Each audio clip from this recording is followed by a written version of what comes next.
Ministro, nós estamos com 7 minutos para terminar, viu, Rodrigo, João, a nossa live aqui. Eu preciso perguntar para o ministro sobre a questão global.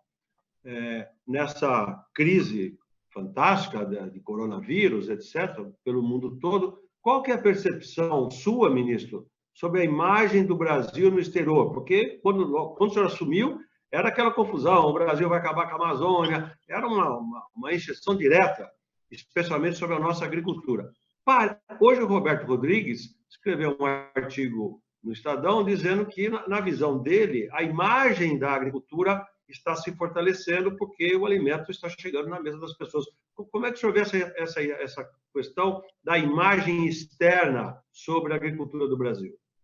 Bom, primeiro, eu não li o artigo do Roberto, mas certamente ele tem uma visão parecida com a minha de dizer o seguinte: o mundo parou na área urbana, né? Diminuiu a poluição do ar, provavelmente diminuiu a poluição dos rios, mas o agro continua trabalhando. Ou seja, não era o agro, fica claro, portanto, que não era o agro que poluía o planeta, que destruía o meio ambiente, eram as cidades, a parte urbana, industrial das cidades que estava realmente poluindo, a emissão de combustíveis fósseis, né? Os países falam de emissões de gás de efeito estufa, aliás, as ONGs, os lobbies aí de certos acadêmicos, batem na Amazônia, mas sempre escondem que 75% das emissões de gás de efeito estufa no mundo corresponde à queima de combustíveis fósseis, que não é o caso do Brasil, graças ao etanol, que é uma consequência do setor sucroenergético, ou seja, da cana-de-açúcar, e que dá um exemplo para o mundo de combustível renovável, né? E que melhora o planeta. Ou seja, Chico, o que me parece? O Brasil tem uma imagem, sempre foi atacado no agro, porque nós somos muito competitivos, né? Há países que concorrem conosco no mundo todo, em vários setores, então a esses países interessa falar mal do Brasil, porque eles ganham mercado nas nossas costas. Infelizmente, algumas ONGs e algumas entidades brasileiras, porque recebem dinheiro de lá de fora, fazem uma parte desse trabalho sujo de atrapalhar o agro brasileiro.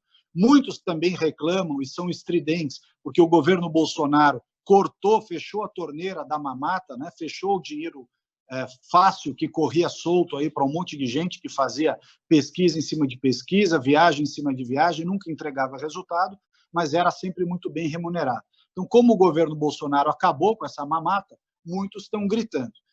O que me parece aí? Essa questão da pandemia internacional vai fazer uma mudança de comportamento das pessoas e também dos padrões de consumo.